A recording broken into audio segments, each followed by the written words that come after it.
welcome to another episode of Perezza Garage 704. And if you haven't noticed, we are back in the Fiat and I am so hyped. I've been without this car for a long time. So it is finally back. We got the axles put in and it's actually tuned if you couldn't tell, so it is way faster. I'll make a video about that next. So basically, this video is going to be about part 2 of replacing the axles. So in the previous video, what we did is I actually removed the old axles, which was a pain. It took forever and there was a lot of strong words exchanged.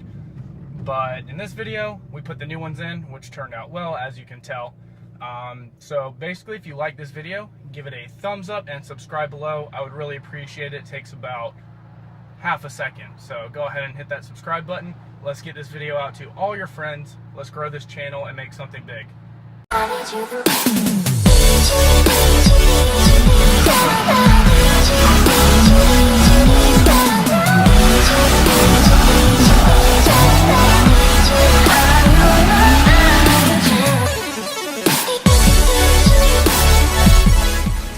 You guys already know what time it is. Oh yeah, guys, you gotta give her protection from the sun. Keep her from getting too hot in there. Oh yeah. Okay guys, so welcome to part 2 of the Fiat rebuild.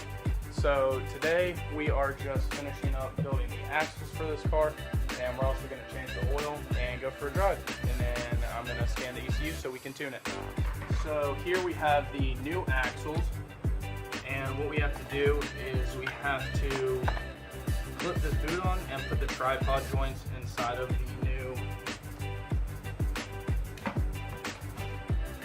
the old tripod joint. So this thing is disgusting.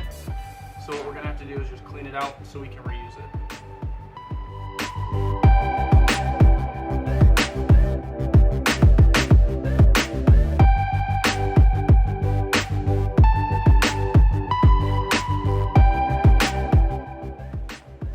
Okay guys, so as you can see, this thing is pretty spotless inside. So that's what you want. You want it nice and clean. That way you can pack the new grease inside and reassemble everything and it be nice and spick and span. Okay, so now we're going to pack the axle grease inside of the tripod joint and also on these, and then fill the boot full of that grease as well. This stuff kind of smells like elephant poop and it's kind of gross, but it does its job.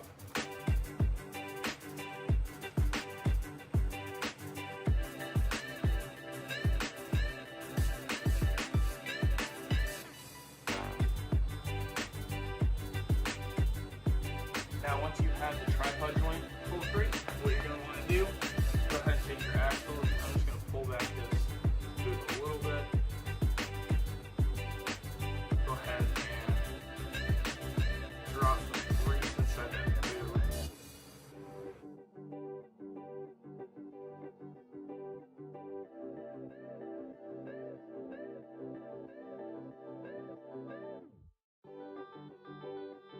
Spread it out a little bit.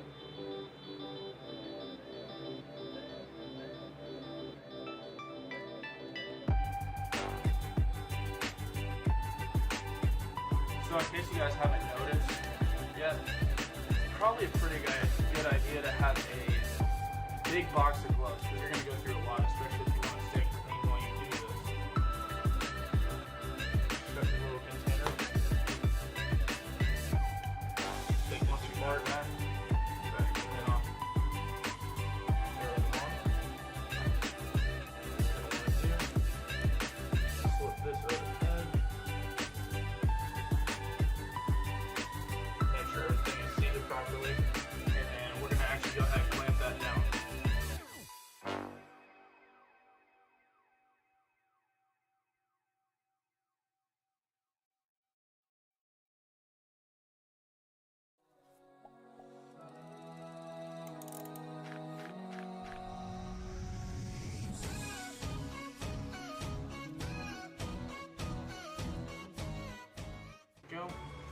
Slide it up and over the end and into this little gap. Make sure it's seated real well. Go ahead and pull it reasonably tight.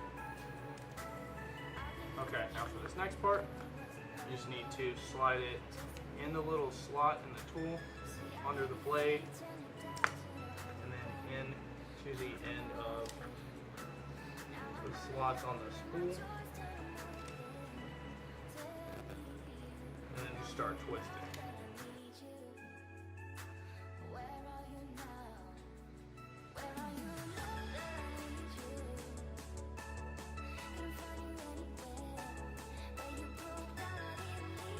Now once you're here, go ahead and just tighten up as much as you can. Tighten this tight. Go ahead and bend it up. And then use your cutter and just snip that end off. And then you're done with this for now. And then right here, how you have, that's solid there. You're gonna want to go ahead and bend this right there. Go ahead and give it a couple taps. You should have it seated flush. Take the little ends, bend them over as well.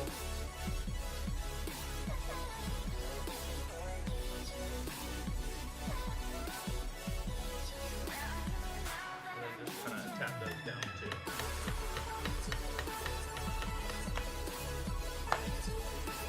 Okay. And then just check to make sure it's tight. Alright guys, so I'm on the way to the car part store because I need to get tint for the sunroof because this is way too hot, and also the back window. And what else do I need to get? See someone that you know and they ask you how you are, you just have to say that you're fine. You're not really fine, but you just can't get into it because they would never understand. Actually, I should probably go grab my list. Yeah, I'm gonna go grab the list. Okay guys, so I'm actually on my way to O'Reilly's. I need to pick up some parts. I need tint for the rear windshield, the windshield, and the sunroof of this car because it's just way too hot in here. And I also need to pick up transmission oil for the Fiat. It did leak a little bit of transmission oil when I took the axles out, so I'll have to get that. And then I also have to go to Home Depot and get some aluminum, just so that I can mount that splitter a little bit more sturdy. That way at high speeds it is stable. So let's go. Okay guys, so we actually just finished up at the O'Reilly's. I got some 5% window tint for the sunroof. I got some tint for the rear window. I know it's small, but that is a small back window. I got a strip for the windshield, and I also got my transmission oil. Now they didn't have the exact oil I needed, but this is the closest thing I could find. It is ATF, but it has the friction modifier, and all the other specs match up, so fingers crossed it should work. As long as the clutch doesn't slip, that's fine with me. Okay guys, so we are in the Home Depot right now, and I'm just picking up the aluminum. We just need a little piece. I think this should do. So now we just need to get some hardware, and we also need to get the, what else do we need to get? So we also need to get some washers and rivets as well, guys. So the rivets I'm using are 3/8 or 3/16, and I found some number 8 washers and some number 6 washers. So we just need to figure out which ones work. I'll probably just get both. Yeah, I'll probably just get both. So we will see you back at the house, and we're going to go ahead and get started. Alright guys, so we are back, and we have the new axle ready to go in. And first thing we want to do is go ahead and just lean this up right here. Take a little bit of white lithium grease, and what you're going to want to do is just get a little bit right in here. Just get a little bit of that. Set it right there. Just take your pinky or your finger, just kind of get a little bit on there. That'll help create a good seal so you won't leak transmission oil out of there, and also provide some lubrication. I like to get a little bit on the shaft and the splines. That also helps it go in a lot easier too.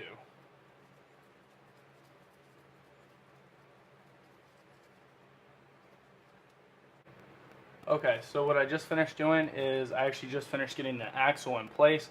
It was kind of difficult to pop it back into the transmission, but it just takes a little bit of force sometimes. Just make sure that you line up those splines. That way you're not trying to go against those, because you could potentially break the splines, ruin the transmission. So just be super careful when you do that. Just make sure it's lined up, and then it takes a little pop to get it to go in. And then just go ahead and insert it through the back of your hub, and you might be able to wiggle the rotor a little bit just to get it lined up perfectly.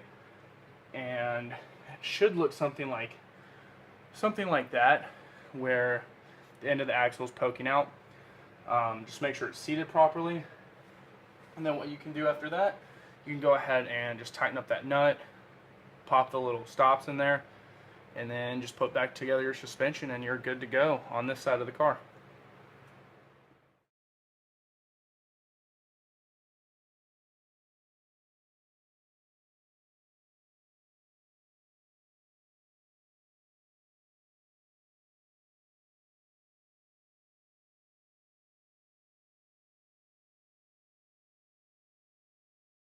Okay, so after you get those done, just make sure these bolts that hold the strut to the spindle, make sure those are tight.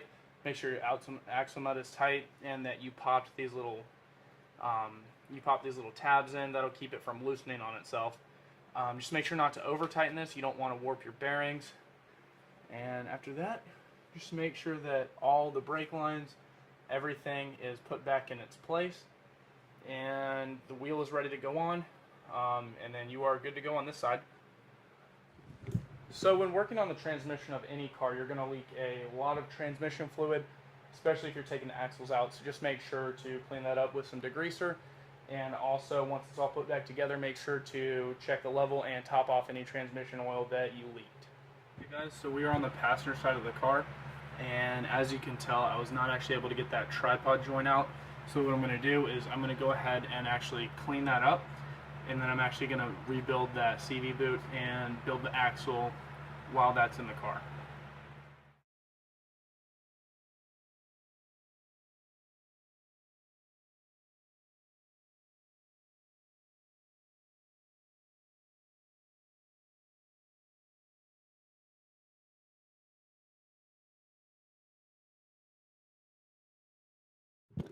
Okay guys, so after you get that tripod joint all clean, what you're going to want to do is there's actually a little splash guard back here.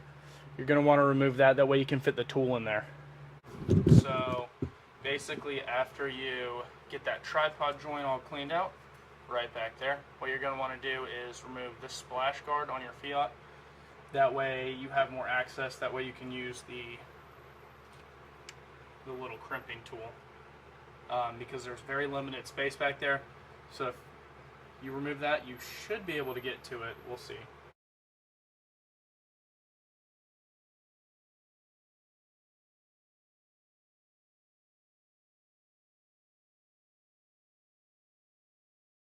Yeah, that thing was a pain, but as you can see, I was able to move that splash guard, and now I'm actually just going to clean up a little bit of CV axle grease that got onto the oil pan.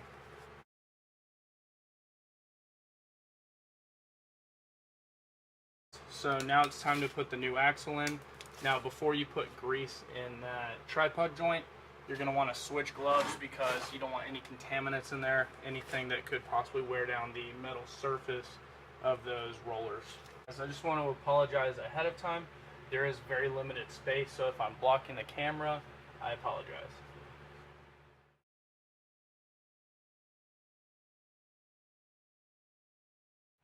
Alright, now that we have the axle in place and the boot seated, what we're going to want to do is we're going to want to put the band on there and then tighten that up as well.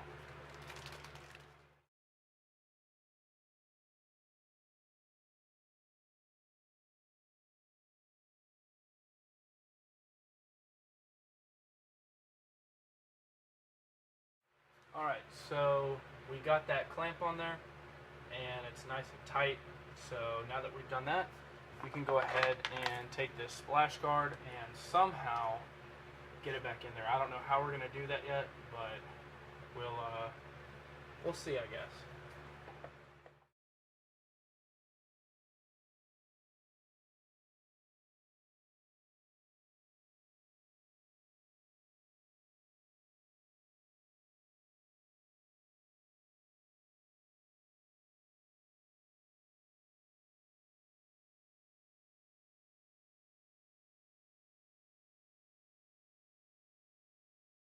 So it has been a long day, but I am super excited. All we have left is to put the wheels on, finally. I just got finished changing the oil, getting everything put back together. I swapped out the intakes so that we can tune it.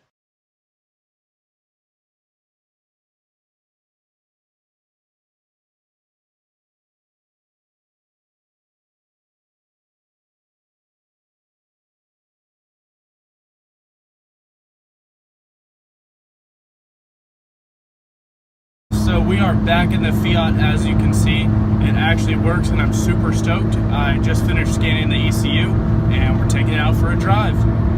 All right guys, so I just made it to the gym, so it is time to conclude this video. But I will see you guys in the next video like always. Peace.